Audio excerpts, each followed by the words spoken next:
Good morning, everyone out there around the world. Venture capitalists, VCs, founders, operators, and the entrepreneurs. You're here with me. It's Venture Daily with me, Peter Saddington. I have a great show for you guys today, and I'm just glad to be part of your day. You know, I came across an article in Entrepreneur. The title of it is Do You Need a Co-Founder? And I'm hoping for any of those operators, founders, or the entrepreneurs, or the people that are thinking about creating their own startup, their own hustle, their own new project, maybe even their own new career trajectory. If you're out there, my friends, I hope that you're tuning in and listening in. Today's article is a good one because it underlies the importance, the real importance of not going the road alone. As many of you guys have heard me say over the years, when it comes to any type of project or startup, you can't go the road alone. You need other people to help you. There's many reasons for this. Number one, I wrote down several reasons. I actually wrote down three real quickly here, but I'll tell you them real quickly. Number one, it's freaking lonely. It's lonely to go the road alone. Number two, you need people to bang ideas off of. You don't have the best ideas, my friends. Sorry, you just don't. You know?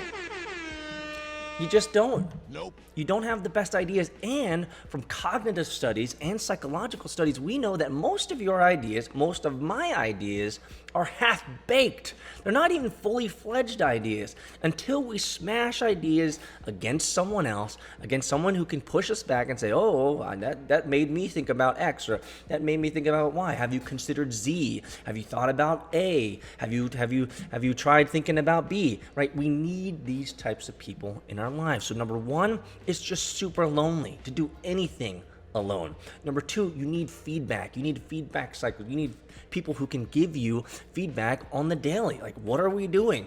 Is my idea good? Is it my idea fully fledged out? Is it fleshed out, right? And last but not least, you need someone to be there for emotional support. I can go into this all day, my friends. Being an operator, founder myself, I could tell you so many times in which I'm not going to mince words here or cut it up. I'm just going to say it for what it is. There are days when I felt like killing myself. not really like killing myself, but like wanting to just quit, wanting to just throw in the towel and wanting to just be like, F this shit, I'm out, seriously. Like, it's the emotional support. It's so important because when it comes to startups or anything, you can have these super high highs and you can have these super low lows.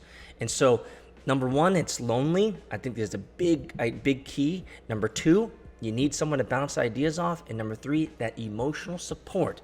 I don't think it's talked about enough in the startup world.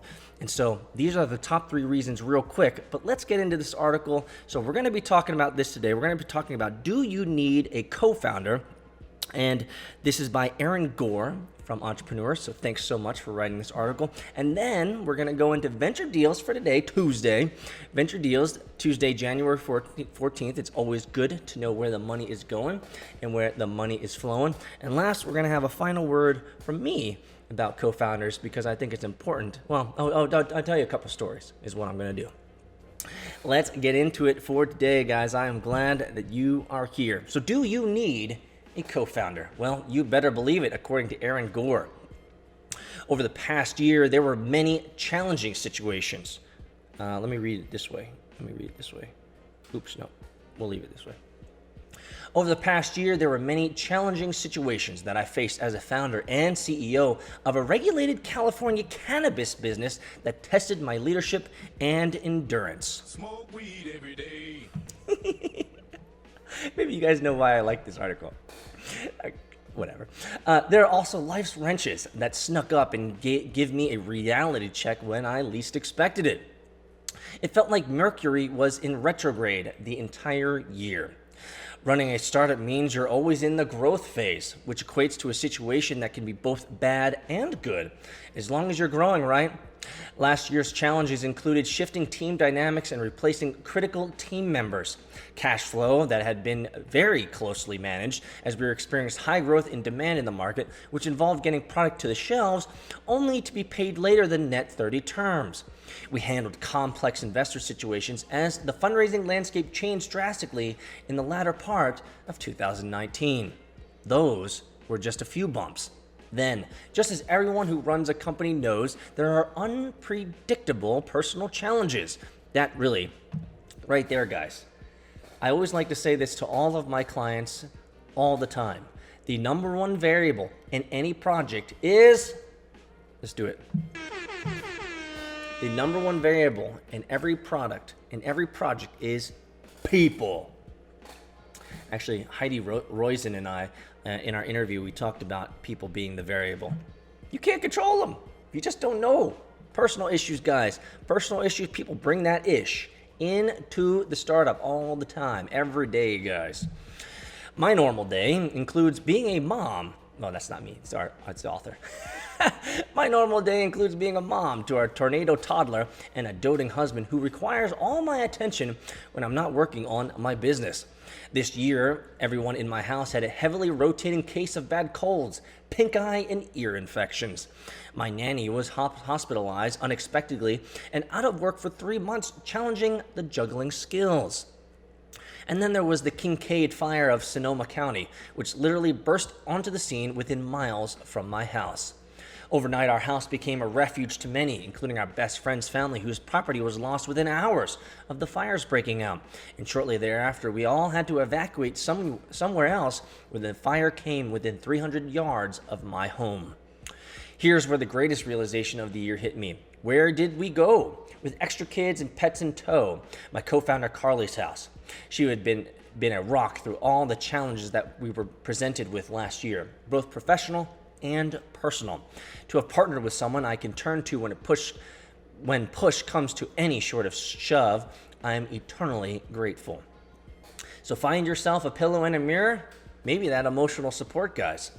I believe passionately that every founder needs a co-founder.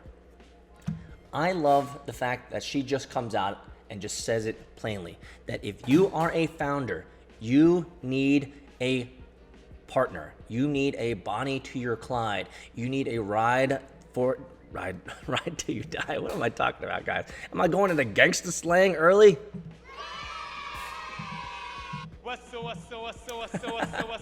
You need a ride or die. You need someone who can be there for you. And trust me, it's not going to be your spouse. Okay, it's not going to be your boyfriend. It's not going to be your girlfriend. You need someone who understands the biz, the mission, the vision of where you're going.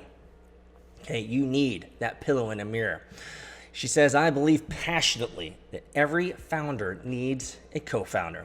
Someone who will know all the details of the business, good, the bad, and the ugly, and can be there to support you endlessly in whatever capacity is needed. Melissa Bradley from 1863 Ventures said, quote, every founder needs a mirror and a pillow. A mirror is the person who will tell you the truth even when it hurts. I love this advice, guys. I really do. And a pillow is the person who cushions the blows and makes you feel better when things don't go your way. So this mirror and a pillow is basically my number 2 and number 3. Someone to give you feedback, and number 3, someone to be there for emotional support. A strong co-founder is exactly this. My co-founder is a mirror to have honest, difficult conversations and level setting, reality checks when they are needed most. She is also my pillow to commiserate on all the challenges in our business and home life. Over the difficult year, she physically handed me a pillow upon which to rest when fire threatened our house, and more so became a safe refuge, both literally and figuratively. She is my backstop, who I know has my back at any turn. I have had to make difficult decisions choosing between family and work, and I know that she supports these decisions, as do I for her. She can also pinch hit in a moment's notice in whatever type of meeting I throw her into. It's great.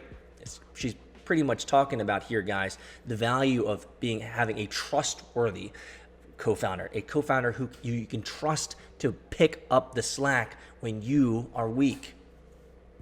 As challenging as 2019 was for our industry, business, and my family, I'm so energized and optimistic for 2020 and all this throws at both of us.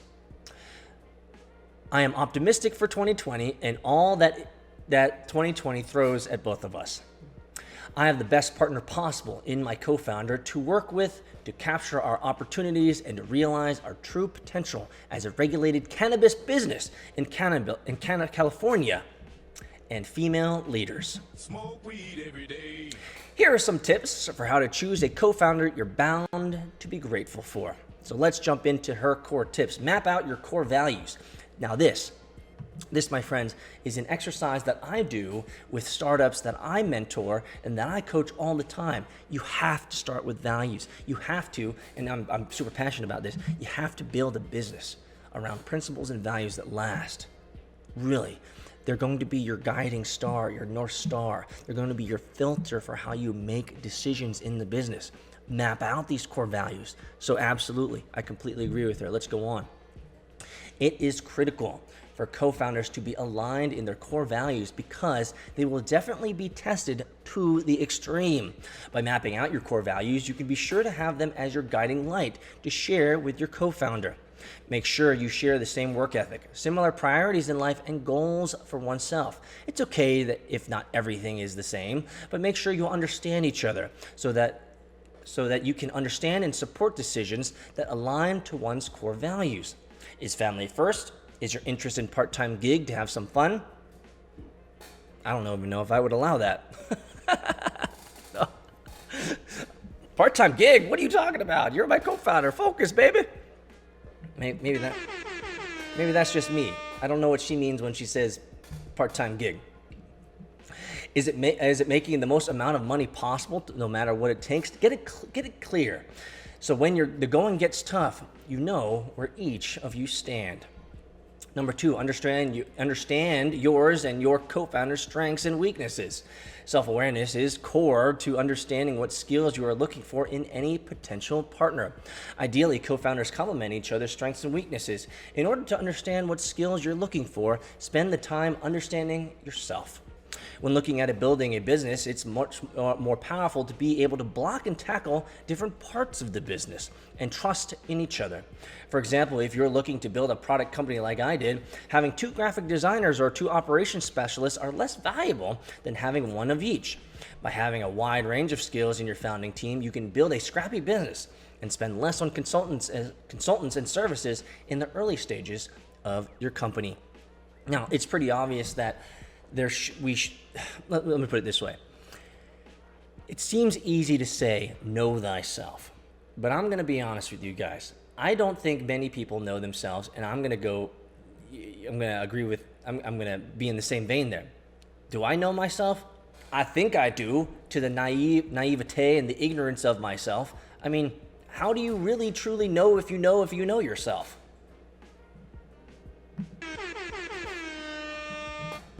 It's like some Illuminati stuff. Nope. Right? I mean, I believe that I have gone through enough hurts, enough pain, enough turmoil, enough crises in life. I've been destroyed in terms of my ego, my self-identity. I've been destroyed in so many different ways, and I believe that I have a pretty good grasp of who I am, my identity, and what I'm all about. I think I do. But at the end of the day, have I been tested to the every spectrum of possibility in life? No, I haven't. So when people say understand yourself so that you can better understand others, I get it. I think what's more important is to be able to outline what you are willing to do I'm kind of pulling from my exercises that I do with executives and leaders around building a value-based business or a principle-based business. But it's important to talk about and ensure that when it comes to your co-founder, what are we willing to do? What are we willing to not do? What are we going to say no to, right? These are the types of things that we need to talk about constantly as new decisions, new ideas emerge within the business. Having that free flow information, talking about these types of decisions all the time ensures that you will better understand each other and how each other are going to respond when new decisions need to be made. Number 3, network with everyone and share your vision. Last but not least, number 3, she says, you never know where you may find your co-founder. Network industry events with friends and colleagues. Share your vision for what you're wanting to build and what you're passionate about. If no one knows what you're working on, there is no way they can know who may be a great partner for you. When you're looking for a co-founder for the cannabis company, Smoke weed every day. I suggest networking in complementary industries like the wine industry or CPG companies. As 2020 begins, I can say with certainty that despite the bumps and bruises that come with running and growing a business and the realities of everyday life, I'm so grateful for choosing the right partner on the journey. And she wishes you the same. Well, I really appreciated this article. I think this is one of those articles that needs to be talked about even more in venture media, in venture capital all the time. It needs to be, because there's so many startups that are being created. There's so many new ideas that are being created what I call solopreneurs, guys on their own. The fact of the matter is, again, your ideas are half-baked. They're not great. You need a sounding board. You need other people to push ideas on. You need to get feedback. And when the going gets tough, you need that mirror and a pillow. Certainly the pillow. Now, in today's final word, in the next couple segments, I'm going to be talking about how to find a good co-founder. So you might want to stay online for that. True startup story, guys. You got it. Your company just got seed round financed. Congratulations. You're going to the moon. But now you have to scale. You found great talent out in California, New York, Georgia, and even Eastern Europe. So what communications platform will you be using to ensure your international team is always aligned? Well, the answer is easy. Slack.com for Teams. We've used Slack for all of our previous startups, and they've supported us in tremendous ways. And we want to give them a thanks today for supporting vchunting.com. Did you also know that Slack is a great tool for personal use? Yeah, I use my own personal Slack channel to drop in documents, notes, to-dos, and follow-ups to ensure that my workflow throughout the day is right on course. I promise you, if you try out slack.com for personal use, you'll end up using it for your team as well. Go to slack.com to check it out. And welcome, guys, back to Venture Daily, the number one. Absolutely, guys. Hallelujah. The number one fastest growing daily show in all of venture media. I'm glad to be here, guys. Make sure that you subscribe, that you follow us on Twitter at AgilePeter for all the happenings and going-ons in my day. And to be frank, I'm pushing a lot of data, pushing a lot of information, a lot of content, guys, to the web. So make sure that you could also follow us on TikTok, where I'm doing daily videos there, and Instagram as well, at VC Hunting. Also, make sure in the show notes below to join our daily newsletter. I'm throwing out a daily newsletter about 6 p.m. to 8 p.m. every night, Monday through Friday, about news that you can use. Now let's move in to a fun segment, one of my favorite segments, because I get all this information pulled down, but I don't actually review it until today. So it's kind of like a fresh new thing. And so this is where the money is going. And this is where the money is flowing when it comes to venture deals for January 14th, 2020. Number 1, Loft, a Brazil-based digital real estate platform, raised $175 million in Series C funding. Ooh. Vulcan Capital and Andreessen Horowitz led the round. Ruang Guru. Nice. An Indonesia-based online education platform raised $150 million in Series C funding. General Atlantic and GGV Capital co-led the round. Ooh, GGV in the news again. Those guys are crushing it out there in Chickadee, China, guys. ClearCover, a Chicago-based auto insurance provider, raised $50 million in Series C funding. Omer's Ventures led the round. Congratulations. BlueConic, a Boston-based consumer data platform, raised $13 million in Series B funding. Spring Lake Equity Partners led the round. Not bad. Typing DNA, a Brooklyn-based developer of biometric security solutions, raised $7 million in Series A funding. Gradient Ventures led the round. Congratulations. TaxBit, a Salt Lake City, Utah-based cryptocurrency tax automation platform. Ooh, Nice. Cryptocurrency tax automation software. We're already there, guys? Have we already made it to tax software for cryptocurrency? Wow. Where have I been? That's sweet. Set $5 million in seed funding. Investors include TTV Capital and Valar Ventures. Not bad, tax bit. Good job on you. Rappi Sodic, a Philadelphia-based healthcare technology company, raised $1.7 million in seed funding. American Enterprise Ventures led the round. Congratulations. Griffin Technologies, a portfolio company of AE Industrial Partners, acquired Omnitech Solutions, Inc., a Maryland-based business management consultancy. Not bad. KKR, an Alberta Investment Management Corporation, agreed to acquire 65% equity interest in the Coastal GasLink pipeline project, a Canada-based pipeline company. IMG Companies, which is backed by Addison Capital Partners, acquired Altair Technologies, Inc., a Fremont, California-based manufacturer and specializing in furnace brazing technology. I don't know anything about that. Furnace brazing technology? I don't even know what that is. One Equity Partner has made an investment in computer design and integration, a New York-based provider of IT infrastructure hardware and software, consulting and management services. Lixang Automotive, a Beijing-based electrical vehicle maker, has filed for $500 million in New York, Reuters reports, citing sources. Not bad. One Life Healthcare, a San Francisco-based chain of primary care clinics known as One Medical, filed to raise $100 million in an IPO. The firm posted revenue of $212.7 million in 2018. Not bad. Black Diamond Therapeutics, a Cambridge, Massachusetts-based biotech developing small molecule tumor-agnostic therapies, filed to raise $100 million in an IPO. Not bad. Well, that is it, guys. Those are your venture deals for January 14th, 2020. This is where the money is going, and this is where the money is flowing. Did you know that there's even more value than just audio or video?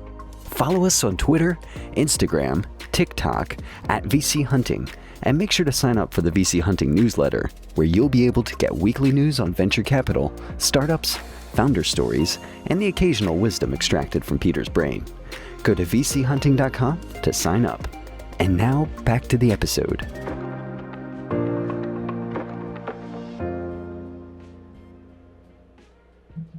Well, welcome back to Venture Daily with me, Peter. The sun is coming out and it is early morning, guys. I wanted to make sure that I got this done early in the morning before the sun created a nasty glare. But guys, the topic today, right? The show for today is talking about getting yourself a co-founder. And she talked about some pretty distinct ideas, very similar to what I had introduced early on. But one of the things that her third point about attracting and getting a co-founder, she said, go to cannabis, Smoke weed every day. go to cannabis related, conferences and tell everyone about your vision and mission. That's important. That's important. That's important. But here's what she didn't go into, and that's okay. And I want to cover the rest for her here. The issue is simply this: how do you attract a good co-founder? I love social. Okay, so I'm going to qualify this for a second. I love social. I love so much about social. Notwithstanding all the negatives around social, there's so much good that has come from social.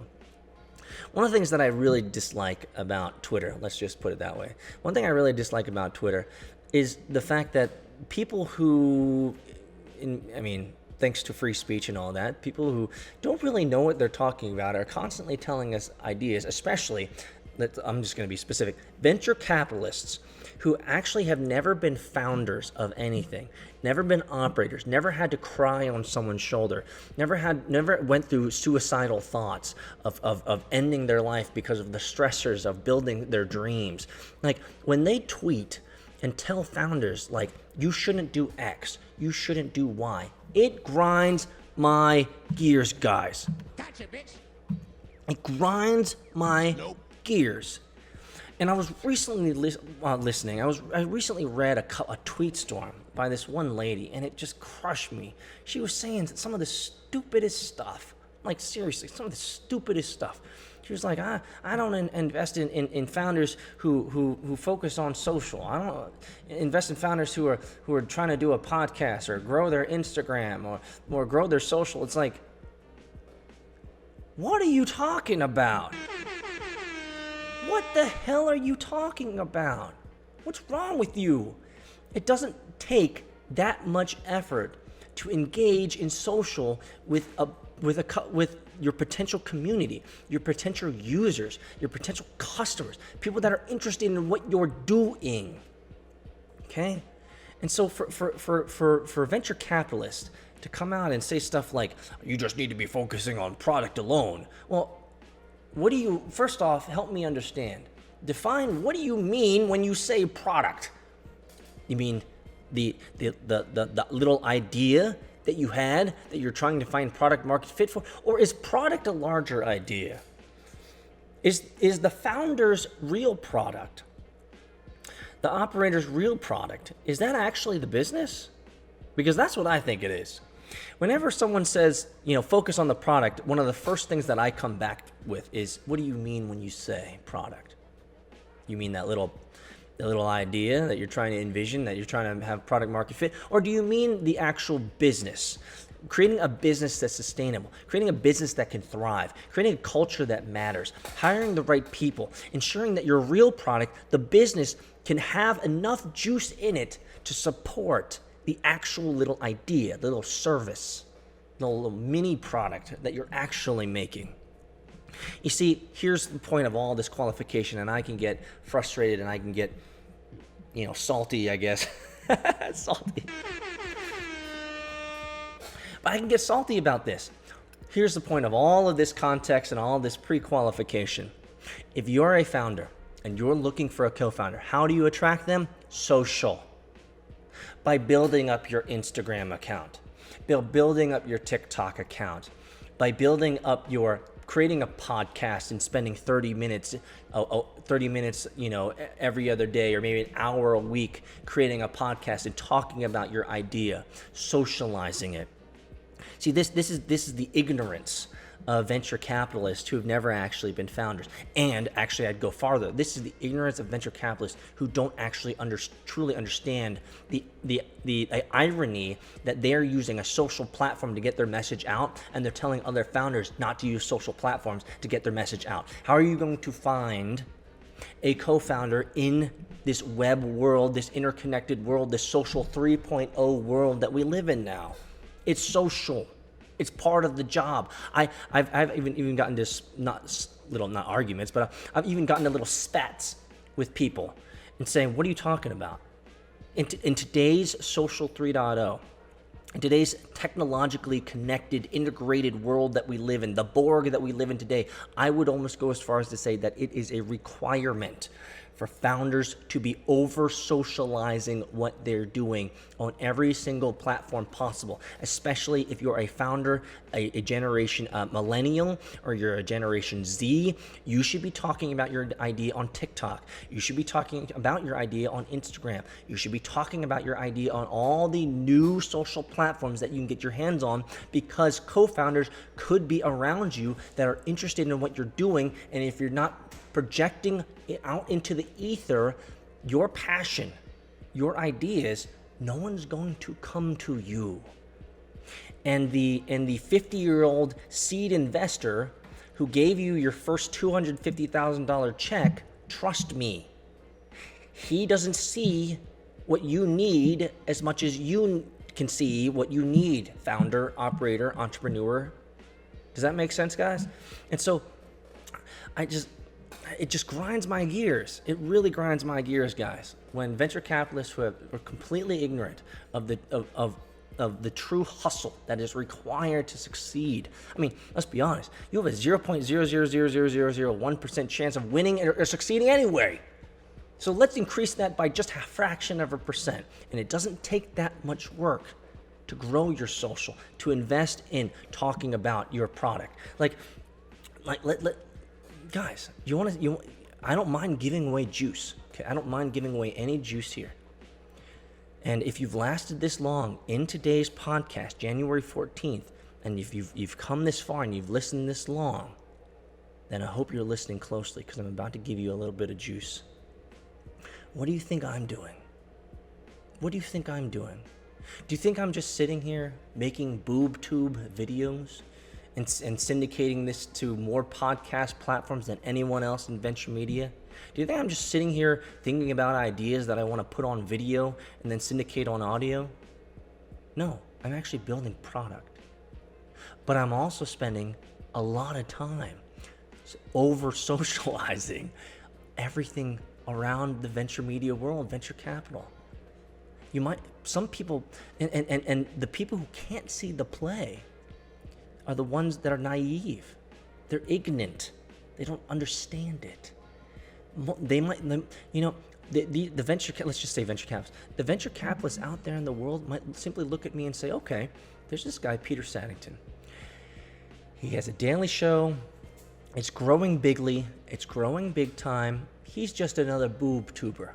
He's just another YouTuber. He wants to be the guy who communicates the venture capital world out to the entire world. I get it. That's cool. He's a content creator. Maybe just maybe I'm a founder. Maybe just maybe I'm an operator who's actually building a robust product. But I'm ensuring that the entire venture capital world, the entire startup world, the entire founder and operator world is hearing about me, so that maybe in due time I can attract to myself a co-founder who says, Peter, I get what you're doing. I understand the play. I see the vision. Help me understand whether I'm right. And if I am, I'm fucking in. In today's world of social, my friends, if you are a founder, you need to be putting out on blast all the time, everywhere, what you are doing, so that you can attract to yourself a co-founder who might just be that mirror and a pillow that you need.